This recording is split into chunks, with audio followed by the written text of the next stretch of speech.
தமிழ் திரையுலகத்துல பெரிய பாடகியா வலம் வந்தவங்க பாடகி சின்மயி. ஆனா தமிழ் சினிமாவுடைய டப்பிங் சங்கத்துல இருந்து தடை செய்யப்பட்டவரா இருக்காங்க. இதுக்கான காரணம் என்ன அப்படிங்கிறத பத்தி பலரும் இப்போ தேடி வரதால அதை பத்தி தான் இந்த வீடியோவில் நம்ம பார்க்க போறோம். இந்தியாவில் இருக்கும் பிரபலமான மற்றும் மயக்கும் குரலுக்கு சொந்தமான பாடகிகளில் ஒருத்தர் தான் சின்மயி. தென்னிந்தியாவின் முக்கிய பாடகியான இவங்க மணிரத்னம் இயக்கிய கன்னத்தில் முத்தமிட்டால் பாடல் மூலமா தமிழ் திரையுலகத்திற்கு அறிமுகமானாங்க. அதுக்கப்புறமா ஏஆர் ரஹ்மானுடைய இசையில பல பாடல்கள் பாடியிருக்காங்க. கர்நாடக சங்கீதத்துல மிகுந்த ஈடுபாடு கொண்ட இவங்க சென்னையில சைக்காலஜி படிச்சிருக்காங்க.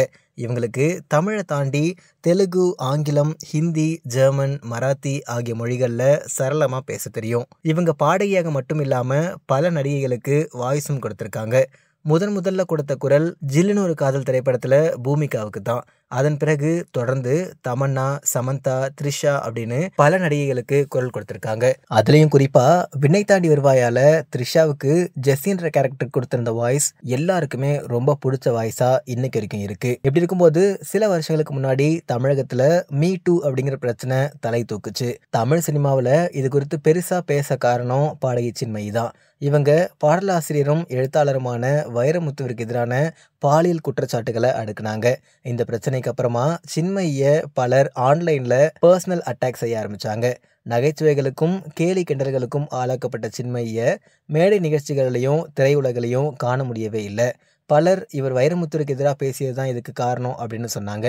இதையடுத்து தென்னிந்திய திரைப்பட தொலைக்காட்சி கலைஞர்கள் மற்றும் டப்பிங் கலைஞர்கள் சங்கத்திலிருந்து அதன் தலைவர் ராதா ரவி சின்மயியை நீக்கியதா சொல்லப்படுது. அப்படி இருக்கும்போது மணிரத்னம் இயக்கத்துல இப்போ தக் லைஃப் அப்படிங்கிற திரைப்படம் உருவாகியிருக்கு. கமல்ஹாசன், சிலம்பரசன், த்ரிஷா உள்ளிட்ட பலர் நடிச்சிருக்கும் இந்த திரைப்படத்திற்கு ஏஆர் ரஹ்மான் இசையமைச்சிருக்காரு. இந்த படத்தோட இசை வெளியீட்டு விழா சமீபத்தில் நடந்துச்சு.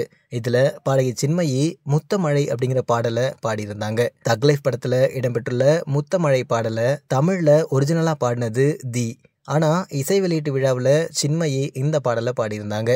தெலுங்கு மற்றும் ஹிந்தி வெர்ஷனையும் இவங்க தான் பாடியிருக்காங்க. இவங்க பாடின இந்த வீடியோ இப்போ இணையம் முழுவதும் வைரல் ஆகி வருது. இந்த குரலை ஏன் தமிழ் சினிமாவில இருந்து தடை செஞ்சாங்க அப்படின்னு பலரும் கேள்வி எழுப்பி வராங்க. பாடகி சின்மயியை எக்ஸ் தளத்துல டேக் செஞ்சு பலர் ஏன் உங்களை தமிழ் திரையுலகில இருந்து தடை பண்ணாங்க அப்படின்னு கேட்டு வராங்க.